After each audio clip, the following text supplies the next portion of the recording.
Halo anak-anak, selamat pagi dan apa kabar semuanya? Semoga semuanya dalam keadaan sehat ya dan tetap semangat mengikuti kegiatan pembelajaran daringnya. Sebelum kita memulai pembelajaran pada pagi hari ini, terlebih dahulu kita berdoa. Atas nama Bapa, Putra, dan Roh Kudus. Amin. Bapa kami yang ada di surga, dimuliakanlah namamu. Datanglah kerajaan-mu, jadilah kehendak-mu di atas bumi seperti di dalam surga. Berilah kami rezeki pada hari ini, dan ampunilah kesalahan kami, seperti kami pun mengampuni yang bersalah kepada kami. Dan janganlah masukkan kami ke dalam pencobaan, tetapi bebaskanlah kami dari yang jahat. Amin. Atas nama Bapa, Putra, dan Roh Kudus. Amin.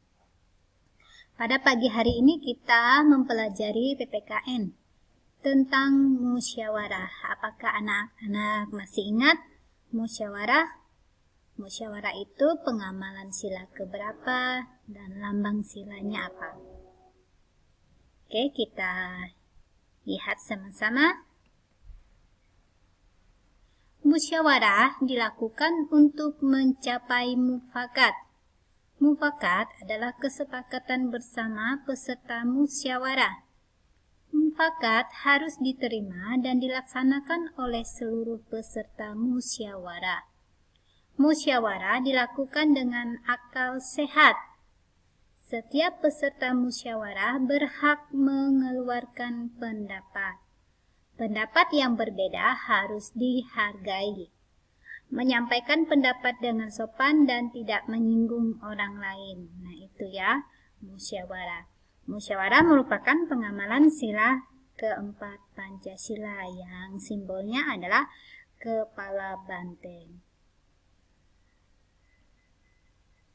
Apakah yang menjadi dasar pelaksanaan musyawarah?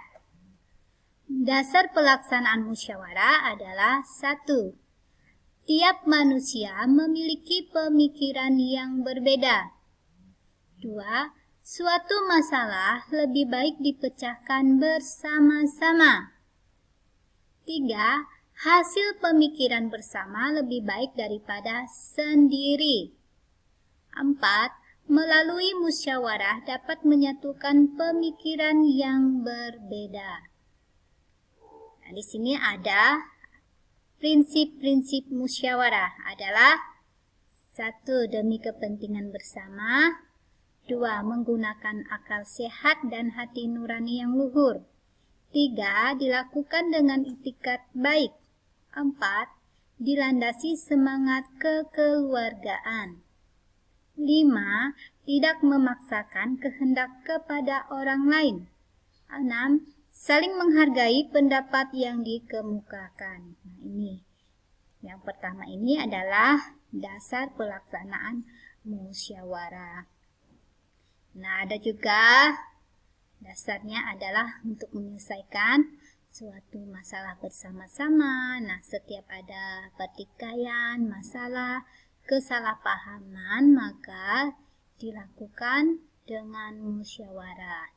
Musyawarah itu untuk menyelesaikan suatu permasalahan secara bersama-sama supaya mendapatkan hasil yang baik bagi kepentingan bersama dan adil bagi semua orang. Nah, itu. Dalam musyawarah, semua peserta musyawarah itu memiliki itikat yang baik. Tidak boleh kita saling menyerang pribadi orang. Saat ada orang yang mengeluarkan pendapat, maka kita menghormati dan menghargainya. Kita tidak boleh memotong pembicaraan orang lain saat orang mengeluarkan musyawarah atau mengeluarkan pendapatnya. Mengeluarkan pendapatnya yang tidak sama dengan pendapat kita. Tugas pemimpin musyawarah. Nah, di sini ada tugas pemimpin musyawarah yaitu 1. Mengarahkan pembicaraan musyawarah. 2. Memberikan kesempatan anggota musyawarah untuk menyampaikan pendapat atau usul.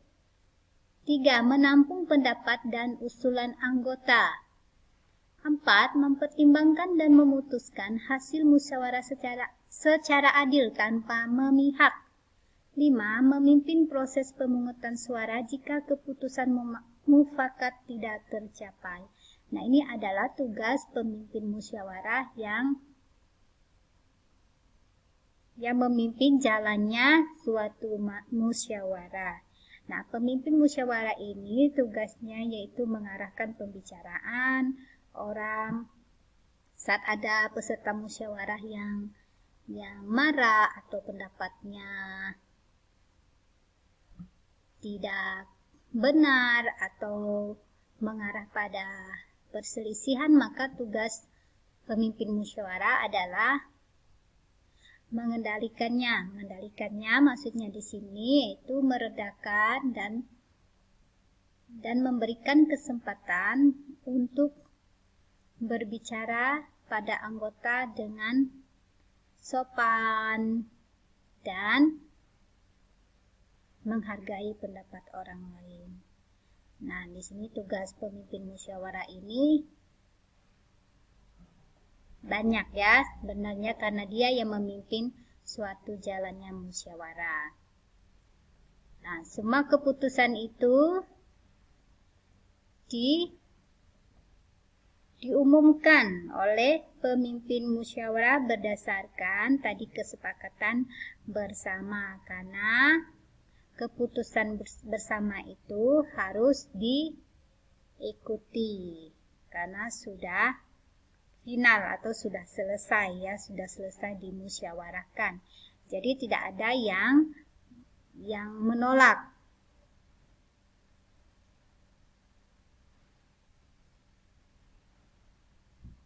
Nah, di sini ada contoh musyawarah yang harus kamu ingat ya. Bagaimana contoh musyawarah itu di sekolah, di rumah, dan masyarakat. Nah, pada materi sebelumnya sudah Ibu Guru jelaskan apa saja ya contoh musyawarah di sekolah, rumah, dan masyarakat. Nah, dalam musyawarah ini semua peserta musyawarah berhak mengeluarkan pendapat. Haknya mengeluarkan pendapat dan kewajibannya yaitu mengikuti keputusan yang bersama. Keputusan yang sudah diputuskan secara bersama wajib diikuti. Oke, sampai di sini materi kita pada pagi hari ini. Sebelum kita mengakhiri, terlebih dahulu kita berdoa. Atas nama Bapa, Putra, dan Roh Kudus. Amin. Salam Maria, penuh rahmat Tuhan sertamu. Terpujilah engkau di antara wanita dan terpujilah buah tubuhmu Yesus. Santa Maria Bunda Allah, doakanlah kami yang berdosa ini sekarang dan waktu kami mati. Amin. Atas nama Bapa, Putra, dan Roh Kudus. Amin. Selamat pagi dan Tuhan memberkati.